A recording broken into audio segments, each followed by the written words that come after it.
After 8 days of chaos, cancellations and unattending luggage, also unending queues at airport, the government seems to have cracked a whip, or so it says, on IndiGo. The Civil Aviation Ministry has cut back IndiGo's winter schedule by 5%. Winter schedule is what? It's basically the number of flights that they will operate. Now the government is saying we'll cut down their flight operations by 5%. Saying that IndiGo has not demonstrated any ability to operate these scheduled flights with efficiency. Now, sounds like a penalty, right? But a tough crackdown after days of delay, distress and disaster needs more, doesn't it? But here's the catch. That 5% reduction is in fact what many are calling a hogwash, because the ministry had already given IndiGo a 6% bump in flights for the winter schedule. Let's break it down. What does this mean? IndiGo ran 14,158 weekly domestic flights this summer. For the winter, the DGCA cleared 15,014 weekly domestic flights. That's a 6% jump. The new winter schedule now came into effect on October 26th, just days before the new FDTL rules kicked in. From November 1st, remember, rules that require rest time for pilots, larger or maybe longer than what is currently the norm, but also putting it at baseline and at the same level as any international flight as well. Now, IndiGo's operational flights were increased, but the airline did not staff up, and the numbers didn't add up.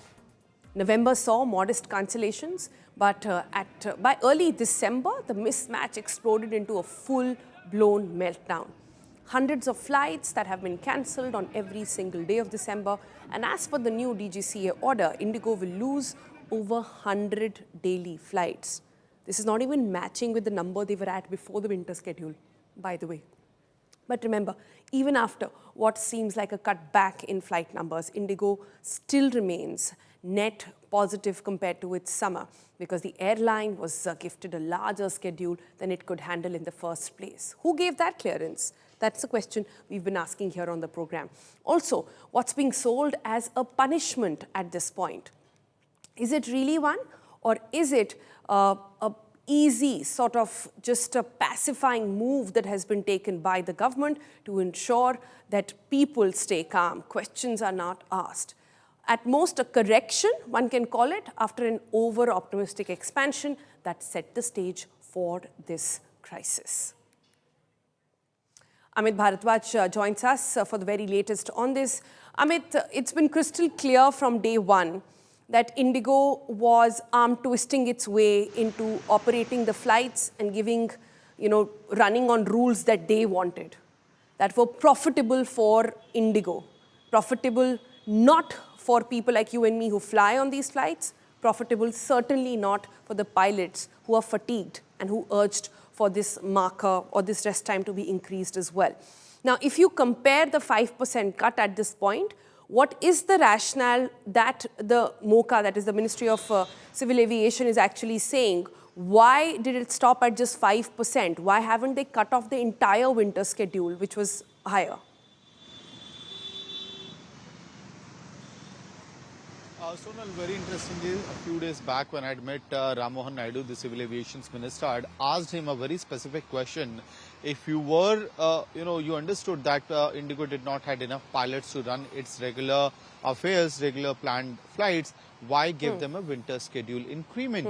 And if that decision was taken, whether action will be taken against the DGCA officials who actually gave that increment or not, to which he said that we will investigate this matter. And eventually, a few days later, you have a situation where 5% cut has been done. Today, there's a crucial meeting to happen this evening as well, where several of the operators will be called, redistribution will be done. But IndiGo themselves also wanted to reduce the flights in order to be in a situation where they can actually sail through their ship. Sonal. All right. I also want to understand, Amit, from you, yesterday the deadline had been set by IndiGo to file a reply with DGCA. The reply that you have also flagged off is laughable, to say the least. It's a very generic statement that has been given out that this is what happened, that's why the cancellations took place. What is the status of the inquiry that the government said they will form, that a committee will sit upon and look into, an independent body really look into what happened? What is the status on that? Well, there are three fronts essentially, Sonal, which is working right now. First of all, the show cause notice that was issued by the FSD Director Operations RS Jamwal. So IndiGo had responded, the CEO of IndiGo as well as the COO, the Chief Operating Officer of IndiGo, who is also the accountable manager for the this airline operator. That issue is one where the action could be actually recommended by RS Jamwal, if at all. The number two is that formation of the high-level committee, which has 4 members. That committee has summoned the top officials of the IndiGo, including the CEO and the COO, tomorrow at 3 p.m. Along with this, the ministry is also holding high-level meetings with their senior officials to actually see whether IndiGo is able to handle the passenger load right now. All right. Amit, hold on to that thought. We're getting some more updates. I'll come right back to you. Just hold on. All right, news coming in on the very latest in the Goa fire tragedy. We are getting those visuals live on your screen right now, where bulldozers have been sent off and they seem to be at work at the Luthra's Vagator Club. Now, bulldozer action at the Burj nightclub is what we are witnessing live on our screens at the moment. The backdrop to this, we all know that 25 people lost their life. 25 people, like I said, have lost their lives. Several others injured in the fire that took place at that club. My colleague Devesh joins us for the very latest on this. Devesh, we're looking at visuals where a JCB has gone inside. It's pulling apart the club quite literally over here, taking the infrastructure down as well. What is the strategy here by the government? Well, I would like to point out that it was India Today television that first brought to light yesterday that this Romeo Lane club, another club of the Lutra brothers, located at the Vagator Beach, had been constructed illegally. There was a demolition order issued by the Bombay High Court, but despite that, this club hadn't been demolished and it was functioning till Sunday, when the incident at the Burj nightclub of Lutra brothers at Arpora had happened. It had claimed 25 lives, and this story was highlighted, brought to light by India Today yesterday itself, and today you can see that demolition action has been initiated by the Goan government, by the Goa Tourism Department. Remember, this illegal construction has been done on land belonging to the Goa Tourism Department, and despite illegally grabbing government land, constructing a club on wooden planks on the beach of Vagator at Goa, this club functioned for good 5 years. Who was protecting the Lutra brothers? Who was preventing action against their clubs? This club had been was operational till Sunday. Remember, Saturday night, fire engulfed the Burj by Romeo Lane nightclub at Arpora. 25 lives were lost, several others severely injured. But this club was functioning till Sunday afternoon. And now, after India Today highlighted this illegal construction by the same prime accused, the Lutra brothers, the illegal construction is being demolished by the Goa Tourism Department. So what was the Tourism Department doing? Yeah, but Devesh, I have a question here. I want to understand that the clearance as well, the clearance for the club also came from the government, is that correct? You've also been reporting that earlier there was some sort of objection posed by the panchayat, but the club did go on to get some clearance from the government. So the government is going on to bring it down on a clearance that they had only provided. Am I to understand that right? Well, see, this particular nightclub was located at Vagator. Similarly, like the Burj nightclub, where the fire took place, where the fire tragedy happened, this club was also, you can see it has been constructed on wooden planks on the beach itself. It has been constructed on the Vagator Beach. I would ask my camera person to pan and show that the complete construction is of wood. It has been erected on wood, illegally erected on wood, on the beach, which is not allowed. And it is a land belonging to the Goa Tourism Department. So how are they functioning? Who was protecting them?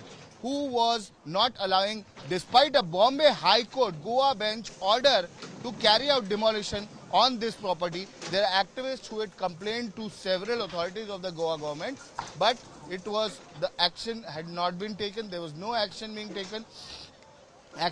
Who was protecting the Luthra brothers, who was protecting their clubs, illegal clubs in Goa, that also needs to be investigated. But here, a day after the India Today report, you can see the action has begun, and Goa government has initiated this demolition action. Right now, the demolition is going on the illegally constructed parts, which is on the beach of Vagator. This is a Goa tourism land. Devesh, two questions. Devesh, I want to come to you with two questions. Number one, how many more such clubs exist in Goa that are owned by the same Luthra brothers? And number two, I want to understand, do we have any idea from police on where the Luthra brothers are? Everybody by now knows the airline they took and where they landed. But despite that information, do we have any knowledge of where in Phuket are they, or have they gone somewhere else? Have the police managed to get any leads on them? Well, regarding the first question, there are there were 5 such properties owned by the Luthra brothers in Goa, of which 3 were nightclubs, 1 was a restaurant and 1 a cafe. So 3 nightclubs was there. One was Burj by Romeo Lane, where the fire tragedy happened.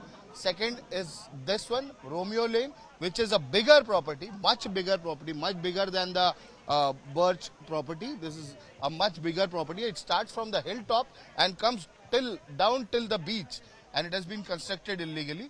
For the second question that you asked, that any idea regarding where the Luthra brothers are presently. So IG Varsha Sharma from Goa Police just briefed media about it, and she said that police is taking all possible action, all possible channels are being used so that the Luthra brothers could be traced in Thailand. They were in Thailand, they landed in Thailand, and authorities are in touch with the Interpol through the CBI, which is the Apex Investigation Agency. Interpol has been alerted. A blue corner notice has already been issued to trace and get details of the Luthra brothers on where are they located. And a while ago we spoke to senior topmost official of the Goa Police and checked regarding if the Luthra brothers were detained in Thailand, but that is not true. That was told to us that was not true.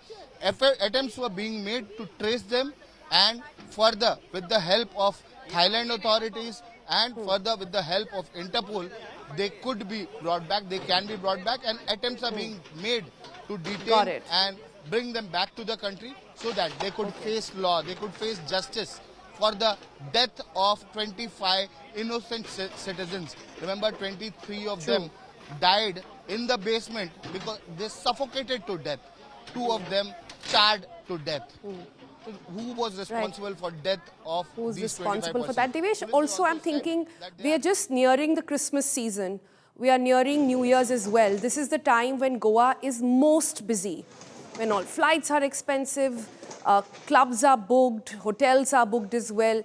A lot of India's elite go to Goa to party. This entire tragedy, has that taken a toll on the mood in Goa? And what are restaurateurs, others, really telling you at this point?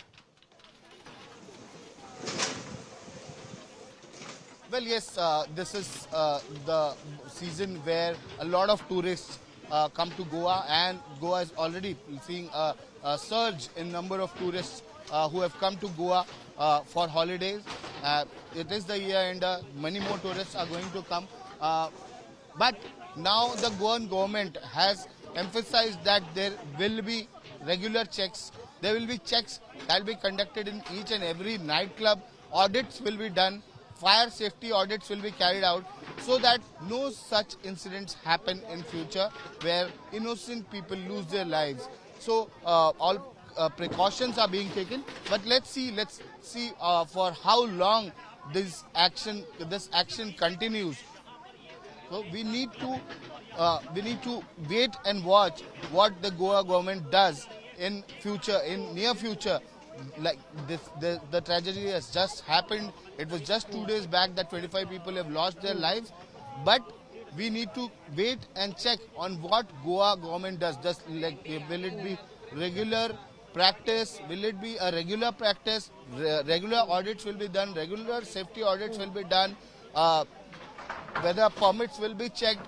Whether the permissions will be checked. Because these Devesh, clubs, whether like the run by inquiry will find out that who allowed construction like this to happen from within the government as well. As you and I both know, any illegal construction of this magnitude, of multiple locations, multiple restaurants, clubs, etc., doesn't take place in a silo. It always is hand in glove with somebody in a position to power who's managed to sanction it off. And for Goa government, where a lot of their economy depends on tourism, one would like to believe that they're taking this issue seriously and will get to the bottom of the matter.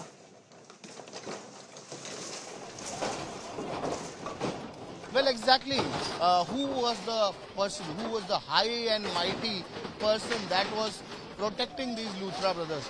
So there have been allegations that even if the local police wanted to take action, they had initiated action, but they were stopped. So who are these high and mighty people who were protecting these Luthra brothers and who were protecting their business interests, who were protecting their illegal clubs in Goa, constructed on illegal land, without fire safety permission, without fire safety audit, without any kind of permits, without any kind of norm being followed? These clubs were functioning, people frequented these clubs, and it was just a ticking time bomb. Even this club was a ticking time bomb constructed out of wood, cane and jute. If a fire erupted at this place, it cannot be stopped. Like, there is no fire safety precaution being taken. Now illegal construction has been done. Various rules have been flouted. Coastal regulatory rules have been flouted. The CRZ norms have been flouted. So despite that, this club functioned for 5 years. How was this possible? And at a beach which is very prominent, which is frequented by foreign tourists as well, how did this club come up? Wasn't it noticed by the local panchayat? Wasn't it noticed by the local police? Wasn't it noticed by the government authorities of the tourism department that their land was being usurped and club had come up on their land? So what was being done? Why did they turn a blind eye to it? Why were the authorities turning blind eye towards Luthra brothers' business interests and allowing them to function in a way which could endanger life and personal safety of others? People paid for visits to these clubs and they were endangering their lives. Imagine this complete club has been erected on wooden planks, nailed with joints, and just a strike with the earth mover and it has come down. Imagine if it was full, if there was heavy footfall, what could happen? This was a ticking time bomb. There was another tragedy waiting to happen, and that is why activists had flagged it with authorities. But there was no action then. Now action is happening after 25 lives have been lost. Over to you. Action, but this is like a band-aid solution, right? You go after one person, you go after one such restaurant chains. What about the others? Where is the audit report? If you'll remember, after the Upahar tragedy that happened in the national capital several decades ago, there were new laws that were set out in the country on what fire safety will entail for any entertainment place. Clearly, those laws have been flouted, but one wonders if this is the only club or there are others also in the radar. Do you have a sense from the government on what they're doing about the other clubs? Like we said, this is peak season in Goa. You can only expect more people if they're not deterred by the news, of course. Are there any preparations being done outside as well, apart from what we are seeing behind you?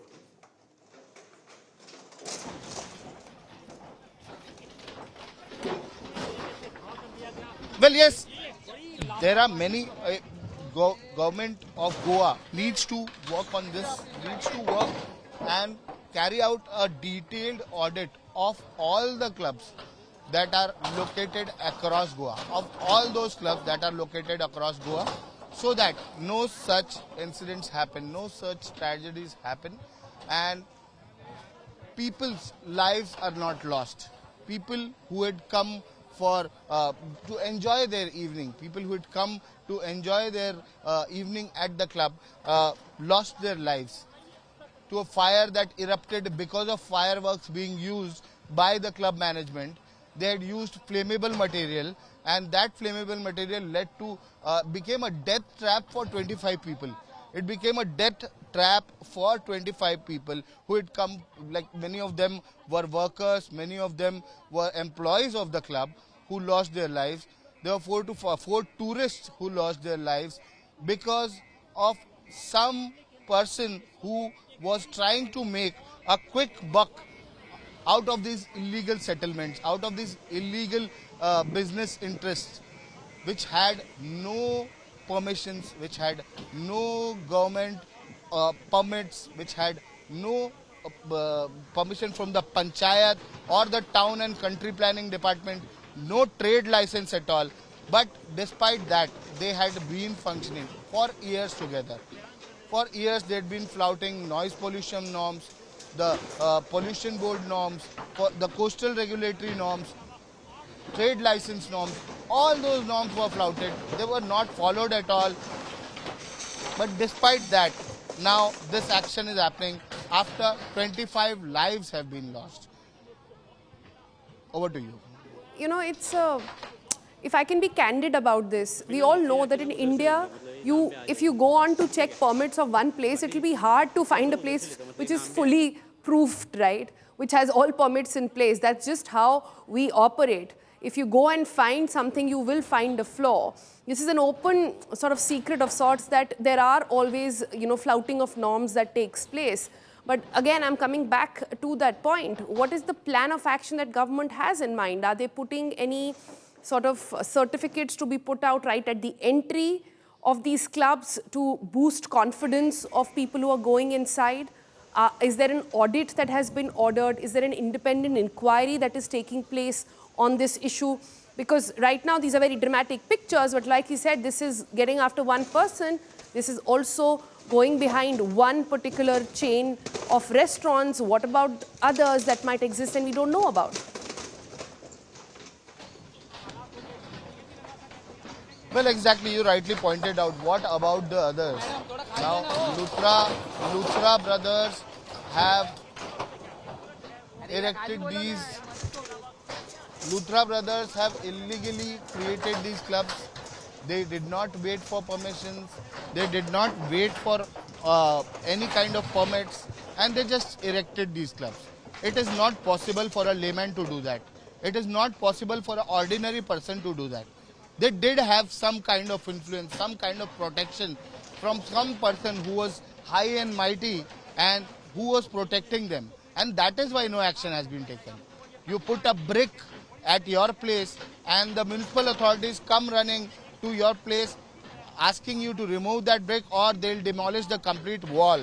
Or they'll demolish the complete wall. That is the condition in civic bodies across the country. If an ordinary person puts one illegal brick, one brick, additional brick to his wall, the complete wall will be demolished by the civic authorities. But here a full-fledged club comes up which is hosting 200 to 300 patrons every evening. But there are no questions being asked. When activists pointed out to these illegalities, irregularities, they were threatened. Activists approached police, approached Goa government, approached senior officials, but no action was taken. Was it possible in case of an ordinary person?